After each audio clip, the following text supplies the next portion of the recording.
Chase, you did not have to scare me that much on October 30th. Yes, I gave you some very distressing news. I'm sorry about You and your YouTube addiction are terrifying. that. Yeah. The Almost this, listeners might learn about that at the end of yeah, this there, episode. yeah. Maybe. I haven't decided Maybe yet, but don't we'll see. stick around. I don't fucking know, but if that's not scary, certainly knowing that there's 444 episodes of this podcast That is is very fucking scary. frightening. But more so for you, Chase. A thing that you Okay. should be very scared about is we have. Let me just pull this up really quick. In Japan, they would probably think this episode is very cursed. Oh, because it's four numbers. Yeah, well, yeah, because the number 4 is she and Sheen is like the death number, so 4s are considered bad luck in Japanese, in the same way that 13 is over here. Well, four is not going to be any friendlier to you. There's only 4 episodes left until Game of the Year. So Yeah, I don't like that. I want to get all the spooky stuff out there right now as you and I get together on October 30th, right before Halloween. We have a What You Been Playing episode of the Casual Hour, and it's a big one. There's been a lot of things that have come out. Chase has lost himself to a game so much that he streamed it on Monday night. So there is something that you should stick around for to hear about that. I am excited to tell you about some games that have also been keeping me very occupied. One of those games, however, is going to be on a strike list, Chase, when we get into the discussion of Microsoft. What does that mean? I'll just give you the short version, I guess. Like, Microsoft continues to be on the BDS Thank list you. for their dealings with Israel right now. There has been some traction, but not enough. So BDS continues to put them on the list, and that means that there are certain boycotts against Microsoft Game Studio games, all Microsoft Game Studio games and Game Pass. And it's one I've been following, so I haven't been playing things like Double Fine's Keeper or the game Bobby's about to be talking about. But everybody has their own line that they draw. We are a video games podcast. We're going to be talking about some video games, and if this is a game that Bobby has played and likes, we should talk about it. Yeah, thanks, man. But before we get into that, I just want to say I'm still playing a lot of Ghost of Yotei. That game continues to be excellent. That is on the Sony PlayStation. You can check that out if you want to, but I think you should. It is better in almost every way than the predecessor of it. And I have, I think, one more big story beat, but I continue to just really enjoy my time with that game and will continue to play it. But before I get into the Outer Worlds 2, which is the game that we were just talking about from Microsoft, a game came out that we previewed called Absalom. And I picked this up because I could not stop looking at the artwork for it. And this was made by Dedemu, I think is how you say it, and Guard Crush Games. I think it's .emu. Dedemu. Or Okay. .mu, like emulation. .mu. Got it. That makes sense. It did come out on October 9th. This is a fantasy-based video game, Chase. I think people who are fans of Hades will find themselves right at home with it, but it is an old school beat 'em up with a lot of modern trappings that we have fallen for in run-based video games. And it's a little bit like Hades meets Castle Crashers in a way. Yeah, like that kind of a beat 'em up. And it's co-op also, which is really exciting. Dude, this game is fucking incredible. I will tell you that I have been blown away every time I pick this game up. It has a definite love letter to Hades. So if you are into Hades, I think you'll find a lot of the progression of story through runs, the relationship quips that you get into, like if you run into the same bosses again, feel very familiar to what it would sound like when you were playing Hades. But we come from an era of arcades. We come from an era where couch co-op beat 'em ups was kind of a go-to for a while. And it's a genre of games that I don't want to say I've grown out of. I've maybe grown a little disinterested in as time has passed. They're certainly hard to justify in a non-arcade, non-multiplayer setting. Yep. Like agreed. If I'm in an arcade and I've got a quarter, throw it into TMNT, the arcade game, yeah, and you play until you die, and then then I leave the arcade. Yeah. Yeah. And if I'm with a bunch of friends and we're all playing, the Capcom Alien versus Predator, which is I think still one of my favorite side-scrolling beat 'em up shoot 'em Simpsons up one's really games. good too. Simpsons is very good as well. You have that kind of communal atmosphere where we're all playing this and we're all dying and we're all throwing in more money and we're all having a great time. Totally understand that as well. But this even happened in the 360 era. I think we talked about it when the Scott Pilgrim game, Yeah, like the absolutely. new version of it came out. But I was thinking about that when I first played that original one on the 360. Like there there's something that just isn't as fun about sitting on my couch and playing one of these by myself. Yep. And I don't have the excitement for it. The last one I tried was River City Girls, I thought that was the one. and it looks cool. Yeah. It plays well, and I just got to a point of like this is not the kind of game experience I want to have. I know you played the Turtles one, Yeah. and We had had a good some other time with people that. play with you and had a good time with it. So Yeah. I think you're a little bit more willing to play these kinds of games than I am. But Absolum sounds like it's more geared towards a single player style, kind of with the Dude, roguelike that's the elements thing to that's it, right? crazy. Take everything that you just said, put a big fat +1 next to it for me, put it right here, and then take and mash in a run-based mindset with it, and it completely takes all that anxiety, friction, all that bullshit away from it. Because you know that, like, just exactly what you said. I'll walk up, I'll put my quarter in, I'll play till I die, and then I will leave. That's kind of what a run-based game is. It's like, I'm going to put my Sure. quarter in, I'm going to get as far out of that quarter as I can. But god damn it, man, like they've done some really cool shit. Like you're meeting these factions that you're going through, the little bonfire area that you can like rest and chill and talk to your party after each run. You're finding new characters out there. There's some really interesting like ongoing side quests. A main quest that you're getting into, the big fucking boss on that first leg of this is a real motherfucker. I'll say that much right now. But the way that they make the space work from having the juice, because that's the other thing. Like Hades feels really fucking good. It is snappy, it is sharp, it plays so well. And having a beat 'em up, you kind of got to nail the feel just as much, especially in short runs. And they do some really cool stuff. So you have your standard heavy and light attack. You are building up progress to do like a big ultimate. You have also like an overpower move that has a cooldown on it.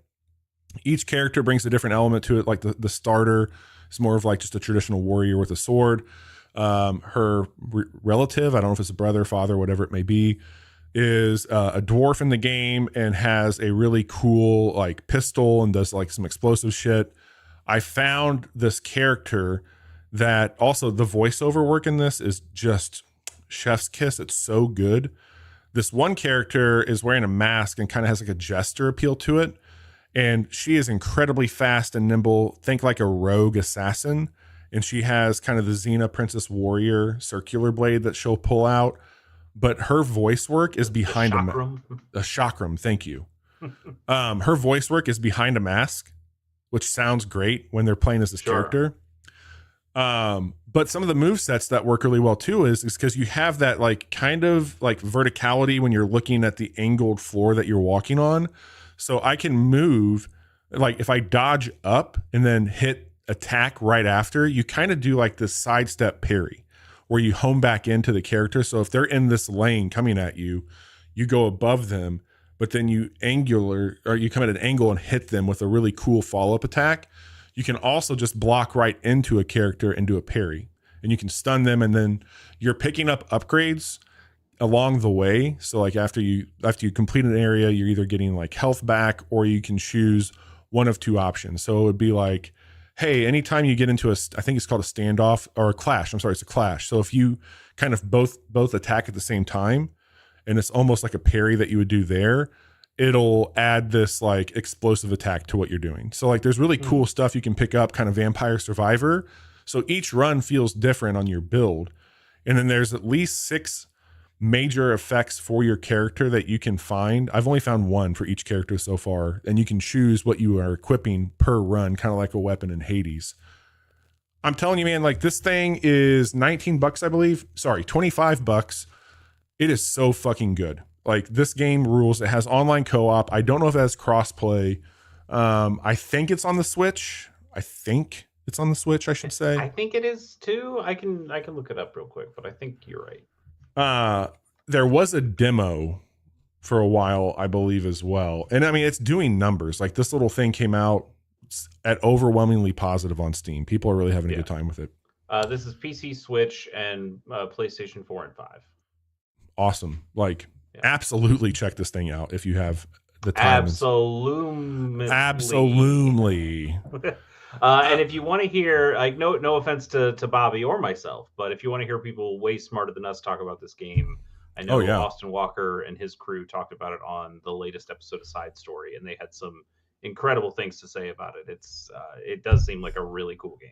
If it has crossplay, I might be buying this for you just so you can check it out with me, because I like it that much. You asked me if I had played Hades 2 yet. I have nothing but glorious things to say about Hades and Hades 2. I played it in early access, but this is kind of scratching that itch for me, and it feels fresher than Hades 2 does to me. Good to hear. Speaking of sequels, Absolum for people in the chat. Yeah, Absolum, ABSOLUM. Yeah, it's like Absol, the Pokemon. Yes, we will get to some Pokemon talk too. I've been playing the Outer Worlds too. I'll try and be brief on this, Chase. You played the Outer Worlds, correct? I did. I didn't finish it, which is a little weird because one, it's pretty short, and two, it's from Obsidian. They made the Fallout New Vegas. They made the KOTOR 2. These are my guys. And I just kind of fell off it a little bit. I think it's because I didn't quite jump into the humor with it. It felt maybe a little too cutesy of humor, but I liked a lot of its ideas.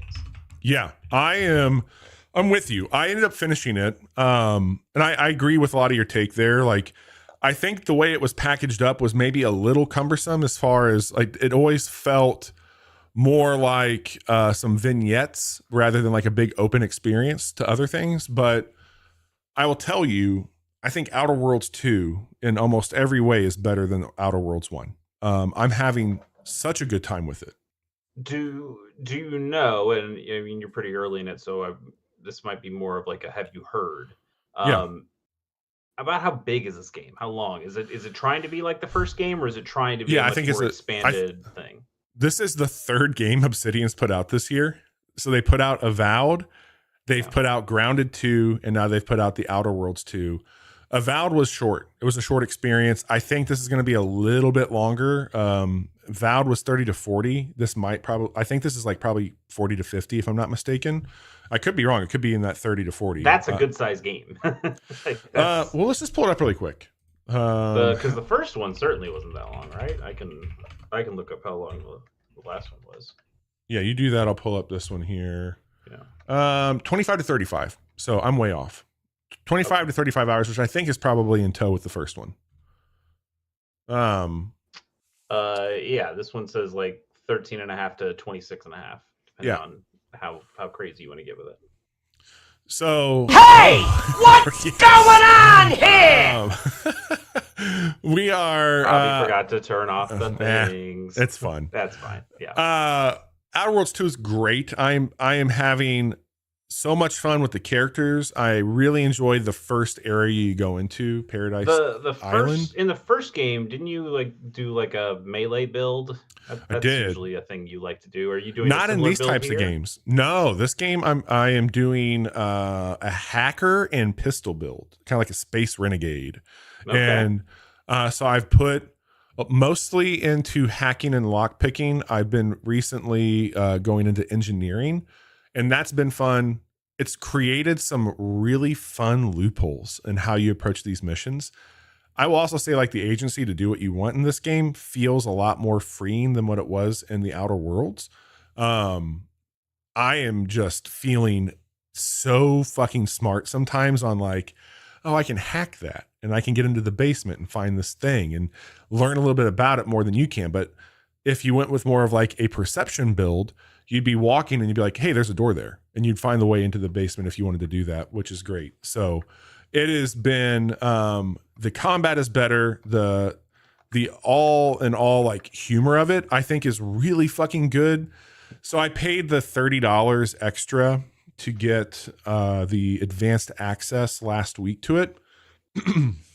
And as soon as I started up, like the first game had this, but they've really expanded on it in the sequel, the flaw system. And I've sent you a couple of these already, Chase, but the very first thing you do when you open the game up and get into it, a flaw pops up and it just says consumerism. And it's because you bought the more expensive version of the game. And it's talking about like, you're not solving the problem of this industry, you idiot. But by the way, because if you want this, you'll get 15% off every item in any shop, but anything that you try and sell to the shop will be 10% less its value. And so I'm like, yeah, that's great. I will buy everything at a discount. Give it to me.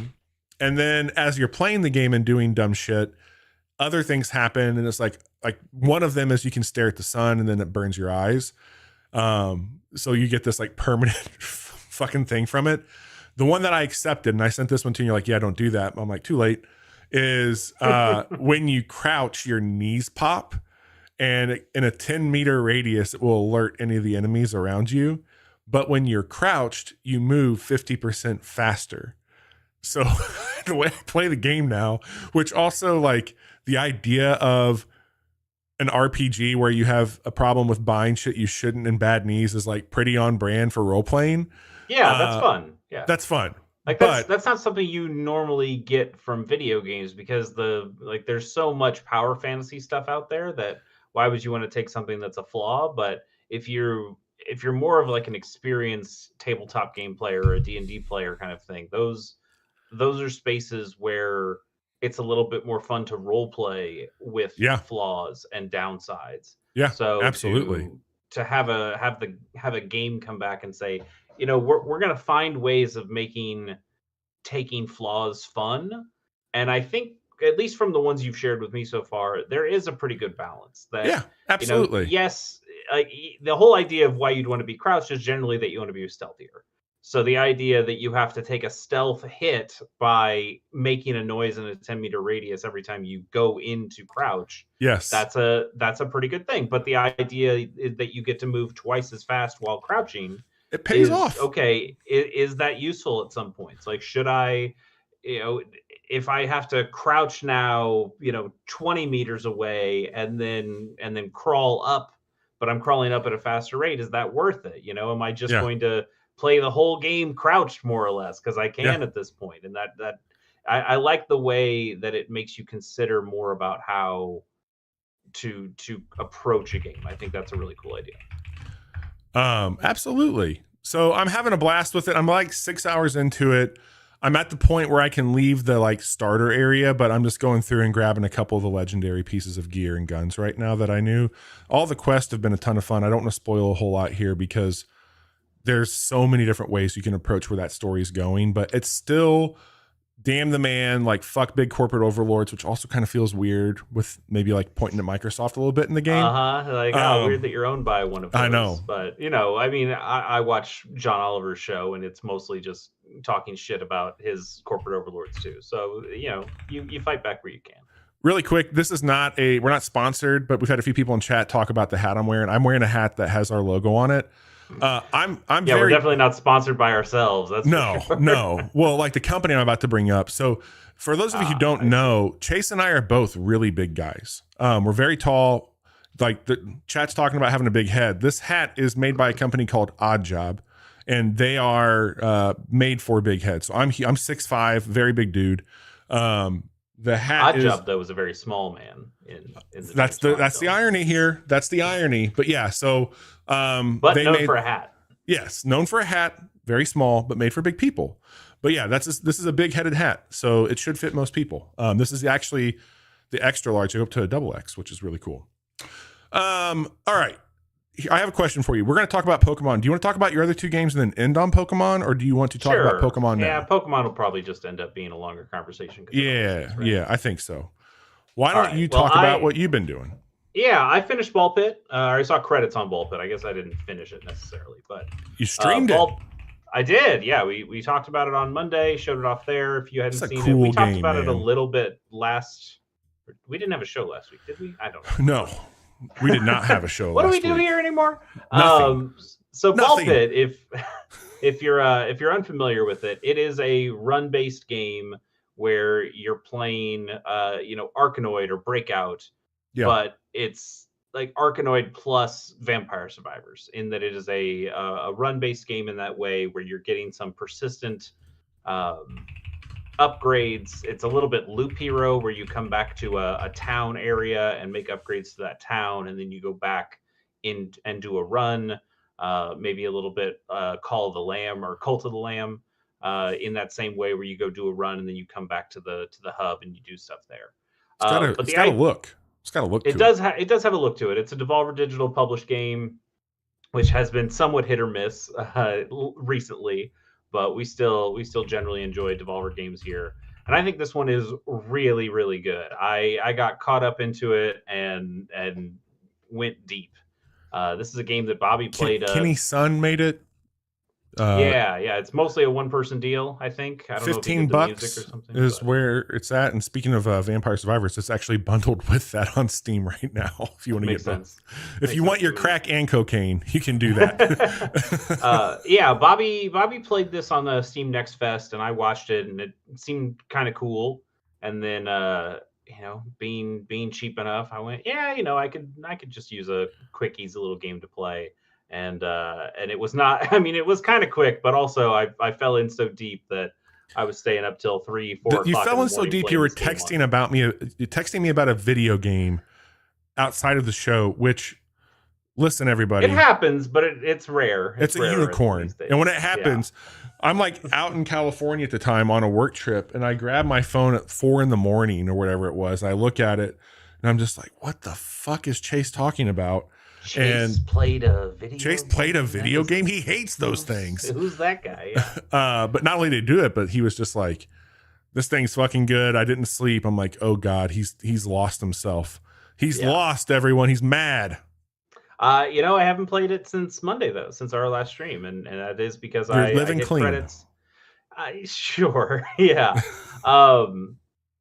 Even when you hit credits, though, there is a new game plus to this, and there's also some things you can still kind of do in the quote-unquote normal regular game. So I think I will go back and at least clean a couple things up there. It's a game where you unlock a bunch of characters. It's a game where you discover a bunch of combinations of things, like you're just generally gaining new powers to make the Arkanoid play better. There's you can get a fire ability. So now, a certain one of the balls that you throw will hit an enemy and start to burn them. But then you can get an ice ability, and then that will freeze an enemy as they continue to come down the screen. But then you can get to a point where you're able to combine those two powers together, and it turns into this. I forgot what they call it. I'm going to call it frostbite. It's not called frostbite, but the idea of like, okay, well, it's burn and it's ice at the same time, and now you have both of those things in an even more powerful weapon. So the discovery aspect of this game, where you get so many different combinations and can just learn so many things, I just got incredibly addicted to it. Maybe you should turn this thing back on. It looks like the Nintendo Switch 2 edition came out a day ago. I knew they were coming up with one. I don't know if it has the mouse mode or what. I haven't. That's probably a good question. I should try the mouse mode stuff. But I know it was a free update. It probably looks slightly better. Although I had zero performance issues. I think it's the increased frame rate for sure. Okay. But yeah, that update's out now, and I think it costs the same. I think it's a free upgrade, maybe. It is. Yeah. Okay. So cool. It's been a fantastic game. It's one I sent Bobby a text and I was like, is this potentially a game of the year? Game of the year? I'm like, Jesus, this we're is getting like serious. A year where there are a ton of video games that I specifically really care about, and yet this one might be better. I mean, by this point in time, I mean, November is a huge month usually for releases, but I would say that we're probably at a point though where studios that feel like they might have a game of the year contender, or it's out, right? Because there's a cutoff pretty soon on what can be classified for game of the year, like at least the Game Awards go. I think that's like for us, no. Oh, for us, for Jeff Keighley, sure, there is some. I think didn't we put somewhere Gris like That came out like the day before we did Game of the Year, and it made something. Something like that. But Yeah. it also only took you like a couple hours to do. So, But like, we don't. Yeah, we can we fit will that in. fucking make a list. Don't you worry. But yeah, but I think it was at the Game Awards the next year. I was like, wait, what? That game has been out Yeah. forever. Yeah. What That are you thing's talking about? Yeah. Come on, Jeff. Anyway, Professional. people should go play Ball Pit. Ball Pit is so good. If you like It's run-based awesome. games, if you like breakout or pinball kind of games, I think there's a lot of cool strategy that comes into this, even outside of just a game where you're just playing breakout. We It's kind streamed of it amazing Monday how too, much so they've done with you it. can check it out then as well. That's true. If you wanna watch some people play it at or if you want to watch me play it at, I guess, a high level, I just had a bunch of end Definitely game not shit. a high resolution. No, I am playing this on a Switch 2, but also through Discord. So High level, low resolution. Very true. Very true. Ball Pit's great though. It is. And then very quickly, I'm still playing through Fire Emblem Sacred Echoes, which is a ROM hack of Fire Emblem 8 The Sacred Stones, but it is a complete ROM hack demake of Fire Emblem Echoes Shadows of Valentia that was on the 3DS, which itself was a remake of Fire Emblem 2 on the NES. It's very easy to understand, right? It's Fire Emblem 2, but it's also Fire Emblem like 16, but it's also like a ROM hack that's all these things. Yeah, totally. It's basically taking a 3DS game and slamming it into a GBA style Fire Emblem game. But it brings enough of the ideas and mechanics of that 3DS game into the GBA mechanics, and I think it's just such a cool thing. I'm past the halfway point now. I'm still just kind of picking at it every once in a while, but I'm just having an absolute blast with it. Fire Emblem Echoes Shadows of Valentia is one of my favorite games of all time, and so to see it in this kind of new light has been a really cool experience. And it plays great on the Analog Pocket. So yeah, we've talked about this on the show before, but I would search it out. Fire Emblem Sacred Echoes. It's one of the most complete Fire Emblem ROM hacks I've ever seen. You usually don't get stuff of this quality and of this quantity in these ROM hacks, but this one is done. I think it's in a number of languages at this point too. So they've really done a great job on putting together this great package, and it plays fantastically. Having a great time. That's awesome, man. Well, let's get into the Pokemon talk. We briefly brought this up 2 weeks ago. Like, this came out right before I think we took the week off. At the time of the recording, I maybe had like an hour into the game. Mm-hmm. And you sent me some questions. We've talked a little bit. For the listeners, Bobby has picked this up. Chase has not. It's not entirely accurate. Oh, did you get it? I own this game. I have not loaded it up. So we've had some off-pod discussions. Chase sent over some questions that he had about the game. This is, I don't want to call it a sequel to Legends Arceus, but it is in that ilk. It is. Yeah. It is. It's the next Legends game. Yeah. Yeah. And I think it's same, but like pretty different from Arceus. I'm playing this on a Switch 2. We talked a little bit about the look of, I think we briefly touched on the graphics weren't great. The graphics are better than what Arceus was, and it runs really well on the Switch 2 if you have the means to have one of those. But I do think that the actual like design of the world is pretty bland and uninspiring. But it also is just like, is that what you're going to these games for? I don't know. I don't know what to say. Like, I think I like this game. I also think I don't like this game. And I find myself pretty torn with it. It's made some trade-offs from the formula of Arceus that I really think are dumb in comparison to that. Like, I hate that you no longer can traverse on a Pokemon. I thought that was one of the cooler things about Arceus. You were out in this very open and wild world. And this is like, I keep saying this in my brain, and I don't know if this will translate, but this just feels like a very Pokemon paint by numbers experience for me. And it is very formula driven. Like, hey, it's daytime. And that's interesting because in some ways it is breaking the standard formula wide open, but in many other ways it feels very much like a Pokemon game you've seen 1,000 times. And that's the thing that sucks, is because I think this game took forever to get me off the tutorial. And like, there's a point where like it becomes pretty apparent. It's like, okay, they are offloading you. You are now in the formula loop. They've taught you what is going on. So like the easiest way I can explain what's going on in this is there are wild zones and battle zones. Wild zones are always open. Battle zones are only open at night. The wild zones are like a little micro safari zone from traditional Pokemon games. And there's usually, I think, 6 Pokemon that you can get in that area. And it gives you, like, if you hover over on the map, it's like, cool, you've got all of them. You get a medal on it once you catch them. And then you are working to get challenger tickets.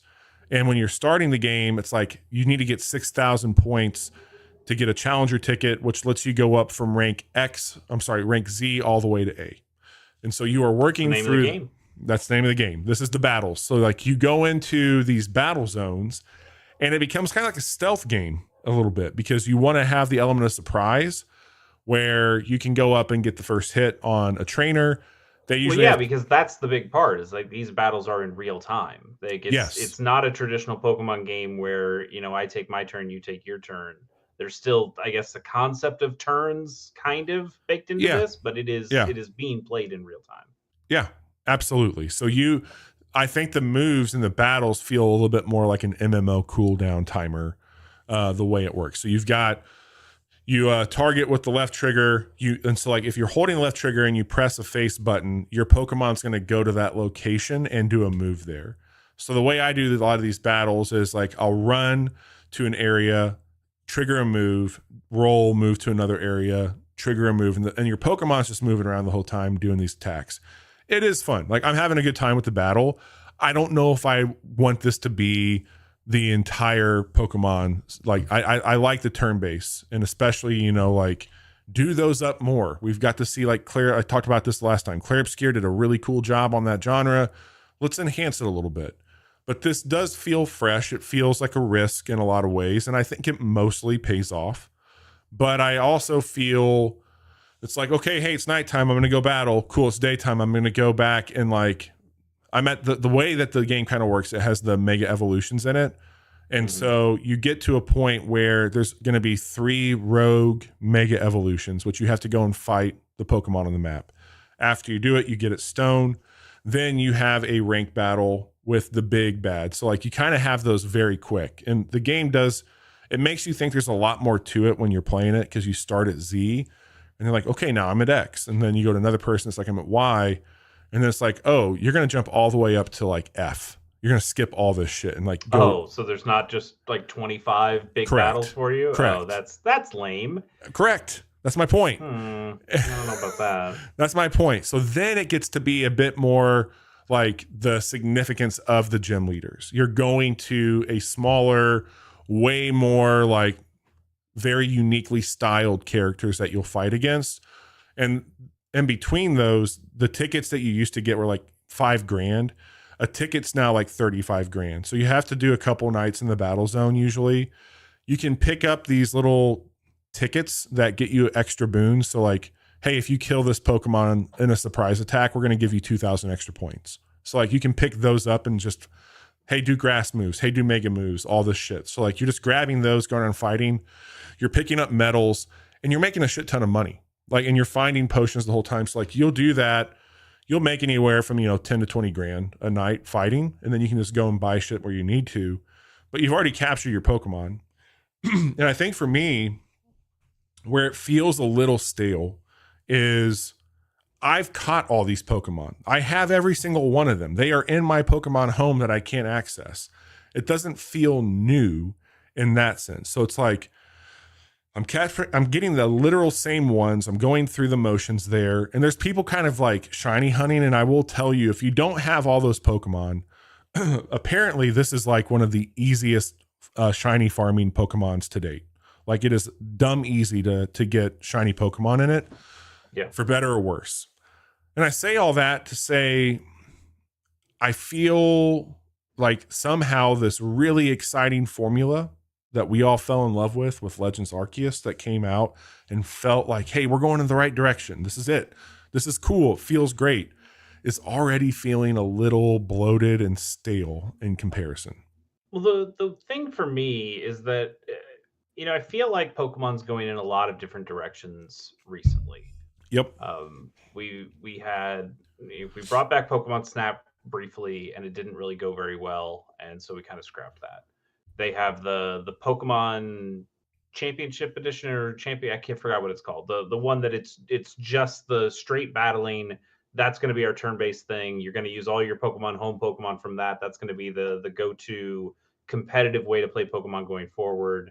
Uh, so they have that, and I think that helped to give them license to say let's do this real-time kind of battling system Mm-hmm. for the new Legends game, because we have that other thing, like we have those players taken care of. And and it's a weird thing, like in between those three games is kind of the Pokemon experience I'm looking for. The Yeah. reason I liked Legends Arceus or Arceus, however you want to pronounce it, is that I liked the exploratory nature of that. I liked that it was, this ancient Sinnoh that you're going through, and you had to, travel to places and go make discoveries. And I don't feel like you get as much of that in a big city that's Oh, cordoned absolutely off not. into like the Division style dark zones, That's what which that's what it is. which feels really fucked up with Pokemon. But I liked going out into what felt like the wilderness and exploring with that, and so that's kind of what I was looking more from another Pokemon game. And I like the turn-based battles still, for sure. That's the way I like playing Pokemon. But I also don't like playing Pokemon competitively. So that new turn-based Pokemon game they're making is also not for me. And I feel Yeah. like we've kind of lost the thing that I'm about. Now, of course, people are making a billion Pokemon ROM hacks a year that are perfectly suited to my taste, so I'm going to be just fine. Hopefully, Pokemon Lazarus still comes out at the end of this year, and I can just play that and not worry about it. But there are still things that get me excited about the ideas of ZA, and Yeah. and I, this gets to the very long text message I sent you, but for a long time, I know we talked about this in the preview. I'm like, I don't know how this real time battling is going to feel for me. Like that's just not the way I've ever enjoyed playing Pokemon. And we have a new Digimon game that just came out that is so much closer to the style of monster collecting RPG that I like, and I am really liking that Digimon game. So like I maybe I am don't too. need to play this Pokemon game anymore. But the more I've thought about it, the more I'm intrigued by the possibilities that this offers with the battle system. Like I told you this story about how when I played a Pokemon linked battle over my Game Boy with my neighbor for the very first time, and she hadn't played a Pokemon game before, so we were playing both of my copies of Pokemon, and she used Tail Whip or something, and I just kind of laughed at her. I'm like, Tail Whip, that doesn't even do any damage. What are you doing? Yeah. And she went, I don't know. What do you mean? It's called Tail Whip. It sounds like it's gonna whip it. Like that does damage, right? And so I've always thought back to that moment in a lot of different contexts. One of those being when double battles were introduced in Generation 3, because it changed the context of some Pokemon moves. Like Tail Whip in that game actually affects both of the Pokemon in a double battle. If you use it against the opponent, it actually lowers the defense of both of them. So there's like this added utility. You Yeah. use a move like Shockwave, which hits both Pokemon, instead of using a move like Thunderbolt, which only hits one. Which in previous generations you'd always pick Thunderbolt. It's just the better move. It's the stronger move. Um, and and now with this game saying, well, you actually have to recontextualize what all of these moves do, because now these moves are working in three dimensions Mm-hmm. and they're working in real time. So I know one of the examples I heard was Poison Spikes, Yeah. where in previous Pokemon games, Poison Spikes was a move you use. The spikes go across the field, but they don't do anything at that point. It's only when a new Pokemon switches in from the opponent's side that they will instantly get poisoned, unless they're like a flying Pokemon that flies above them. In this game, poison spikes are something that your Pokemon spits out and puts on the field. But now it's a move that is about denying space to an opponent. You've put spikes on the field. That opponent can get hurt. Like, it's not that you've switched in a Pokemon and it gets poisoned by the spikes anymore. It's that poison spikes are just on the field now, and that Pokemon that's out and active for the opponent has to avoid those spikes. And it takes a move that you've known what it does for generations, and it says it works completely differently now. You might actually use this in your arsenal in a way that you wouldn't have ever used it in a Dude, different 1,000%. Let me share something really cool with you about that. So Please. I was using Sand Tomb, and I got to like this strategy now where like I keep these kind of persistent moves on the dial where I probably wouldn't have in the past. And here's why. If I'm in like the battle zone and I know that they've got 2 more Pokemon, and more times than not, they're going to use the same type of Pokemon that are coming out. So I'll get their one down to a pretty low health, and I'll finish it with like a Fire Ring or a Sand Tomb or Hydrosphere, I think is the one that where it's water, because it creates the spot where they die. The idiot trainer is going to throw the ball out almost immediately where it is. And dude, there's been times where I've just like gone through a trainer by having that down, and like, you fool, why would you keep throwing your Pokemon into this? But that stuff's really cool. And here's the other piece of it. If you're in the wild zone and you need to capture a Pokemon because they have the alphas again, which is really cool, you might start to fight it, but all the other ones in that wild zone are going to attack you. And so you have to then start to do like, oh shit, this is like a quantity problem right now. So I'm going to start throwing area of effect things out that will also hurt multiple Pokemon at the same time. And that's really cool, because then you stand back as the trainer and you've got your Pokeballs at the ready and you're just plucking them off, which is really good. So I think that stuff helps out quite a bit. And to your point, what I will say is like, I'm using moves that I have literally never used in the 30 plus years I've been playing Pokemon. And that's cool. That is a cool thing. It's really interesting how they can undercut or subvert your expectations in that way. And it's actually turned this thing that I was most against about the game. It's like, real-time battles, that's just not the way I want to play Pokemon. And it's turned into the thing I'm most intrigued and most excited about if and when I do play ZA. The problem, though, is kind of everything else you're talking about with the game. That, I don't really like the city environment. It sounds like there's a lot of tutorials. I don't necessarily like the story or kind of lack thereof it feels like the game is going to have.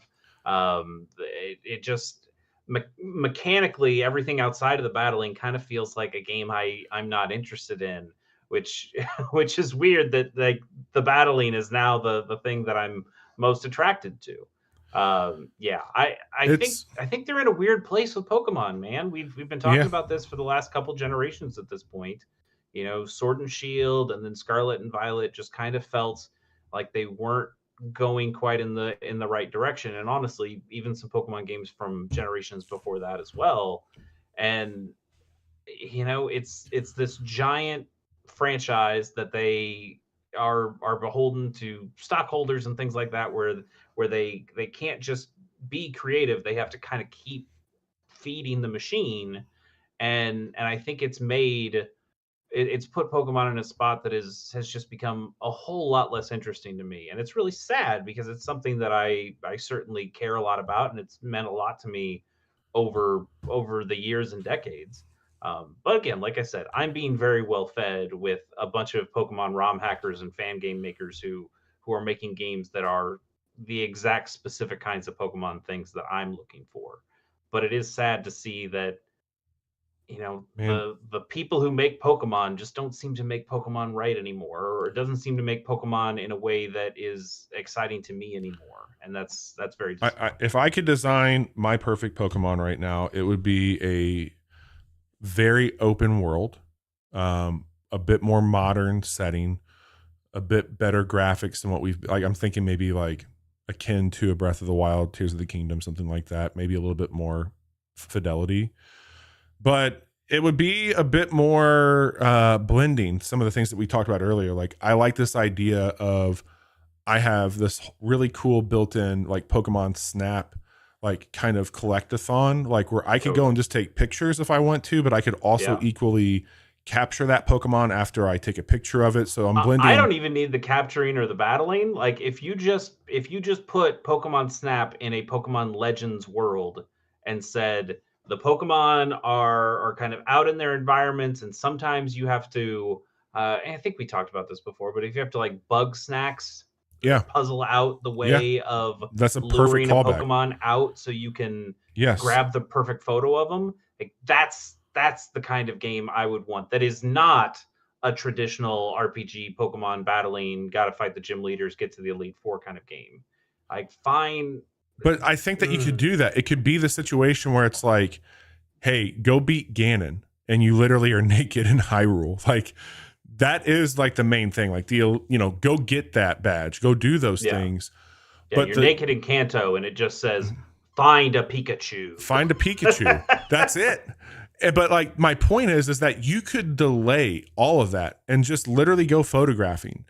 But there's this other thing where I have this like want where it's not an MMO, but it is like maybe there's an instance that you can go into where like there's other trainers. Oh, you want Pokemon Destiny? I see. Yeah, where like I could walk up to somebody and I could just be like, "Hey, do you want to trade? Like, show me what you got." And you could do this like very organic, like here's a thing. By the way, here's a little fucking postcard of a picture I took. Have it like, thanks, we met. Like, I want that. I want to be able to go into cities and like go into shops, get different outfits. I want to have friends that I could do that with. Like, Chase, let's hop on Pokemon tonight. Let's go walk around. We're going to take some pictures. We're going to do some duos battles. Like, I don't want it to be Fortnite or anything to that degree. I want a chilled kind of experience where people that love Animal Crossing can come into, where I can continue to have this idea of like, I'm going on a journey to capture and like actually research Pokemon. Like, let me do some really cool Pokedex stuff. Like, think about like the note taking and blueprints. Like, could you imagine like having to take notes about like a Pokemon that you see out in the wild? Like, it comes out and does these things. You can find it here. Like, give me those clues. Let me tinker. You're looking at footprints and trying to match them up. You're trying to find the right kind of berry that a Pokemon likes. You're you're going into an environment and you're trying to like use some of your logic to go, okay, well this is a fire area, so I think a more volcanic area, so I'm looking for a Ponyta this time. It's like, okay, I found like the hoof print. That's wouldn't what that be Ponyta awesome? looks like. I'm with you. I wish they would make that, but it would probably take them a lot of time and a lot of effort. And well, with all the money they're getting from suing people, they should be able to do it real quick. You back to the MMO thing? Didn't you play like one of those bootleg Pokemon MMO things? I can't talk about that. I can't say it out loud. Of course not. They'll be on your ass. That was Bob, not Bobby. Bob plays bootleg Pokemon. Bobby does not. But yeah, there was one where it was basically like Pokemon Red with, 60 other people in there dressed up as furries playing the game. It was great. Oh, that's just Pokemon, man. That's Pokemon, baby. That's a Pokemaniac right there. They wear the Pokemon costumes. I bought the thing. I have the code for 100 Pokeballs or whatever.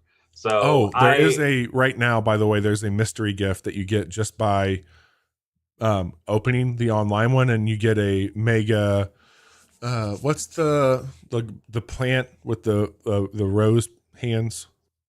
Oh, Roselia or Rose. What's the first version of it?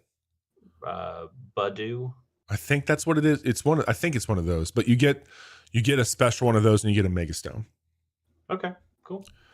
I have a feeling. I mean, because I already bought it, especially. I will play some of this game before Game of the Year. Yeah, I've got lower expectations on this at this point, and I think that's going to really help me when I do start it to not expect too much, and maybe I'll end up having a good time with it. But the thing that really helps me out is that it's going to get loud in a second. Oh no! Sorry. The thing that excites me the most is that I have that Digimon game, and it's still playing really well. So if I want to kind of have that monster collecting experience, I've got that game already, so I can keep playing with that. So yeah, we'll see. Well, we're gonna get into the credits here. Chase, I'm excited. Love you, Jedi. Thanks for swinging by, man. It's great to have you.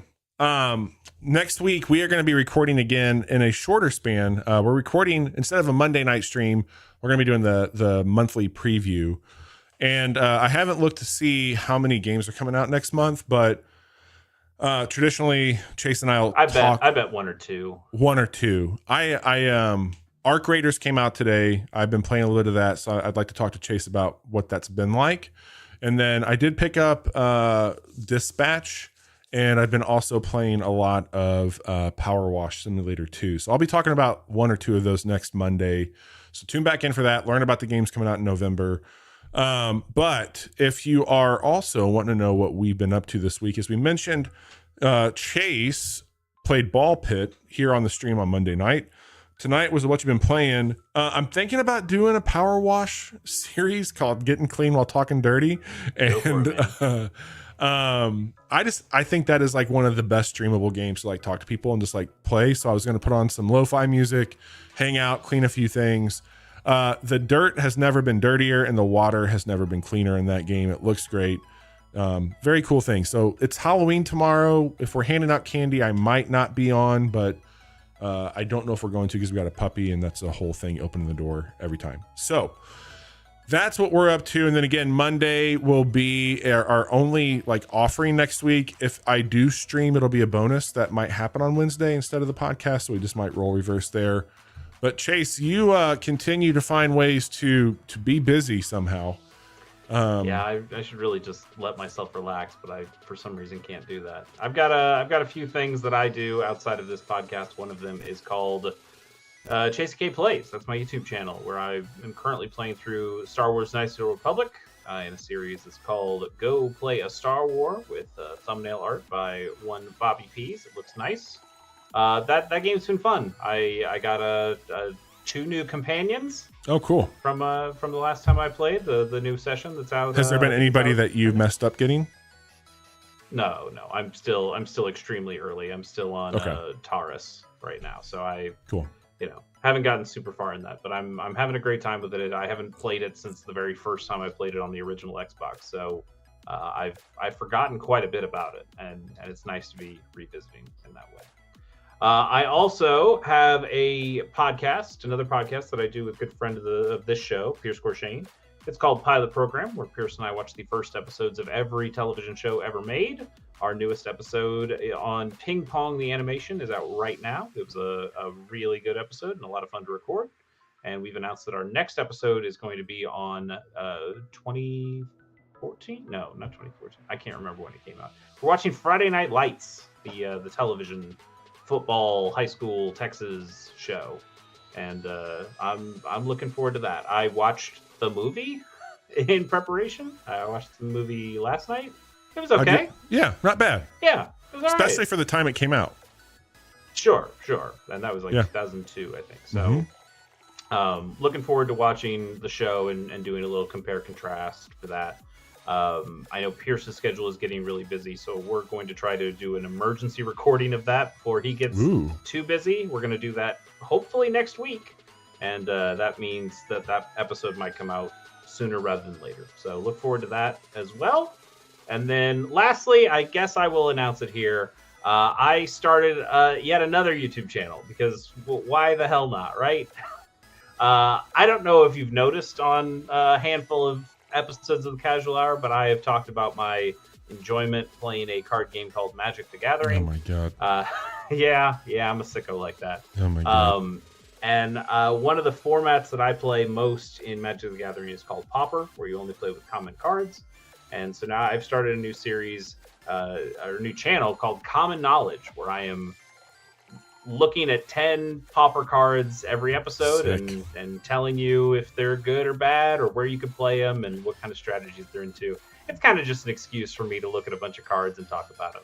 Gross. So there's a bunch of episodes that are out right now. I put out an episode each weekday. And I've got a ton in the can already. So that's gonna go until it's not fun anymore. And so far it's still been a lot of fun. So go check out Common Knowledge MTG on YouTube, and you'll find it there. But it's been a lot of fun, so go check that out. Right on. Well, thank you all for hanging out. Thanks to all of you in chat tonight. It was a lot of fun having you here. We are going to be back on Monday with more video games.